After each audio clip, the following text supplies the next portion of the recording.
भीखम दास ठाकुरबाड़ी के महंत श्री जयनारायण दास की हत्या की साजिश। पटना के बाकरगंज स्थित भीखम दास ठाकुरबाड़ी के महंत श्री जयनारायण दास ने बताया कि पिछले दिनों दिनांक 11 दिसंबर 2024 की शाम मेरी हत्या की नीयत से कुछ अपराधी मुझे अगवा करने चाहते थे। आस पड़ोस के लोग जब इकट्ठा हुए तो उन लोगों ने मेरे साथ मारपीट करते हुए मुझे मेरा मोबाइल और पैकेट में रखे 19,000 छीन कर फरार हो गए। उन्होंने बताया कि इस दरमियान उन अपराधियों के द्वारा मुझे जमीन पर कई मीटर तक घसीटा गया ताकि वे अपनी गाड़ी में मुझे बिठा सके। उन्होंने बताया कि इस दरमियान मैं काफी घायल हो गया था और आनन फानन में सभी लोग इनकम टैक्स स्थित गार्नियर अस्पताल ले गए, जहां से डॉक्टर ने पीएमसीएच के ईएनटी विभाग रेफर कर दिया और हमारा इलाज वहीं चल रहा है। आपको बता दें कि पिछले दिनों ठाकुरबाड़ी के अकाउंटेंट जितेंद्र कुमार के द्वारा हिसाब मांगने पर विमल दास और उसके गुर्गों के द्वारा अकाउंटेंट के साथ जबरदस्त मारपीट की गई थी। इसके बाद ठाकुरबाड़ी प्रबंधन के द्वारा पटना के कदम कुआं थाना में मामला दर्ज करवाया गया था और बताया गया था कि ठाकुरबाड़ी के साधु विमल दास ने ठाकुरबाड़ी का फर्जी रसीद कटवाकर लगभग 30 लाख रुपए का गबन कर लिया था और हिसाब मांगने पर विमल दास और उसके गुर्गों ने मिलकर अकाउंटेंट को लहूलुहान कर दिया था। उसके बाद विमल दास को पटना के नौबतपुर से गिरफ्तार कर लिया गया था, पर विमल दास के साथ रहने वाले केस में नामजद अभियुक्त रोशन शुक्ला और शैलेश शर्मा रुपेश सिंह मौके वारदात से फरार हो गए। भीखम दास ठाकुरबाड़ी के श्री महंत जयनारायण दास ने बताया जिस दिन विमल दास की गिरफ्तारी हुई थी उसी शाम में अपनी गाड़ी से अपने आवास बोरिंग रोड पचमुखी मंदिर जा रहा था कि पचमुखी मंदिर के सामने वाली गली में पहले से घात लगाए लगभग 10 से 12 की संख्या में अपराधियों ने मुझ पर हमला कर दिया और लोहे की रॉड और हथियार के दम पर हमें घसीटते हुए अपनी गाड़ी में बैठाने लगा और जब आसपास के लोग दौड़े तब तक उन लोगों ने श्री महंत जयनारायण दास के साथ जबरदस्त मारपीट करते हुए फरार हो गए। श्री महंत जयनारायण दास ने बताया कि कुछ लोग कार में थे तो कुछ लोग बाइक पर सवार थे, लेकिन उन सभी लोगों ने वे 3 लोग भी शामिल थे जो अभी इस केस में फरार चल रहे हैं। महंत जयनारायण दास ने बताया कि उनके साथ मारपीट करने वालों में रोशन शुक्ला और शैलेश शर्मा रुपेश सिंह भी शामिल थे, जो ये कह रहे थे कि विमल दास की रिहाई के पहले हम तुम्हारी जान ले लेंगे, वरना अभी मौका है केस को खत्म कर लो। इधर घायल श्री महंत जयनारायण दास के साथ साथ पूरा मठ डर के साए में जी रहा है। उन्हें डर है कि कभी भी किसी भी वक्त श्री महंत जयनारायण दास की हत्या हो सकती है। महंत जयनारायण दास ने पटना पुलिस से गुहार लगाते हुए अपना जान की सुरक्षा की मांग किया है। ये घटना घटी 11 तारीख के शाम की घटना है, करीब 8:30 बजे। मैं मंदिर से आरती करके यहाँ से 8-8:15 बजे निकल गया अपनी गाड़ी से अपने आवास पर, और पचमुखी मंदिर बोरिंग रोड में रहता हूँ। और पचमुखी मंदिर के सामने गली में जो ही घुसा कुछ लोग घात लगा करके बैठे हुए थे। पहले से जो देखे तो जो पहले से फरार चल रहे थे, एक केस और हुआ है 1 तारीख को, उसमें से जो फरार चल रहे थे रोशन शुक्ला, शैलेश शर्मा, रुपेश सिंह और भी कई कन्या थे अज्ञात, जो तो आपको नहीं पहचान पाया मैं।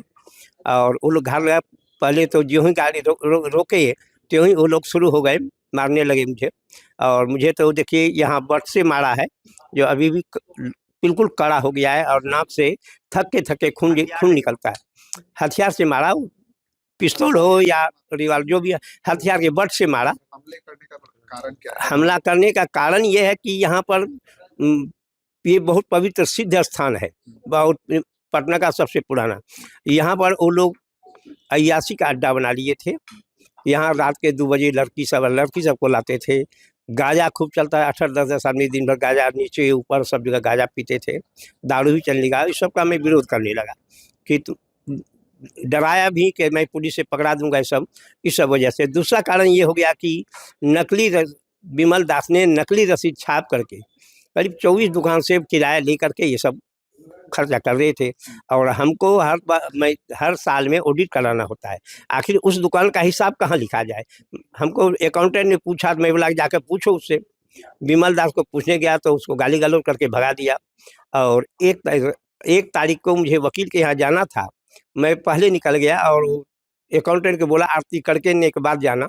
वो आरती करके जो ही ऑफिस से बंद करके जाने लगा, उसको कॉलर पकड़ करके गलियारे में घसीट लिया और उसको रॉड से पूरा माथा फाड़ दिया। बहुत सारे टाँके आए हुए हैं रॉड से, हथौड़ी से। वो हथियार जिससे मारा वो यहीं छोड़कर वो लोग भागे थे।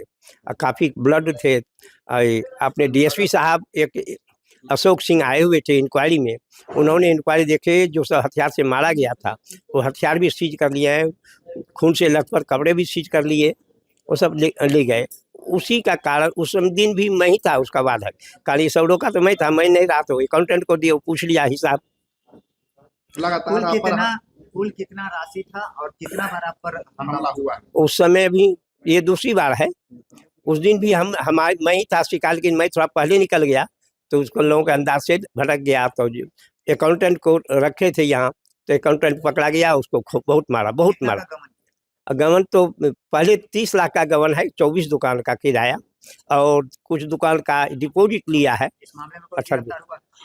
इस मामले में पहले के केस में एक विमल दास गिरफ्तार हुए हैं 11 तारीख को, और उसी दिन वहीं से वो लोग नौबतपुर में गिरफ्तार हुए और वहीं से वो लोग घाट बना करके आए हुए थे और कुछ बाइक में पर थे, कुछ यानी गाड़ी में थे और मुझे घसीट करके गाड़ी में बिठाना चाह रहे थे, मारने के लिए। अपहरण करने का कोशिश हाँ, कर तो उन कुछ लोग वहाँ से दौड़म दौड़ी पकड़ करने के, तो ये लोग छोड़ करके भाग गए आप क्या गुहार लगाएंगे? और हमारा मोबाइल भी लेकर चला गया है। क्या गुहार रहे? लगाएंगे? और प्रशासन से एक बार हमारी सुरक्षा के लिए व्यवस्था करें, हमको सुरक्षा प्रदान करें। नहीं, डर लगता है, पूरा माहौल पूरा मंदिर डर के साए में जी रहा है। ऐसा व्यवस्था नहीं होगा तो हम पटना छोड़ करके चले जाएंगे। क्या नाम? मेरा नाम हुआ श्री महंत जय नारायण दास।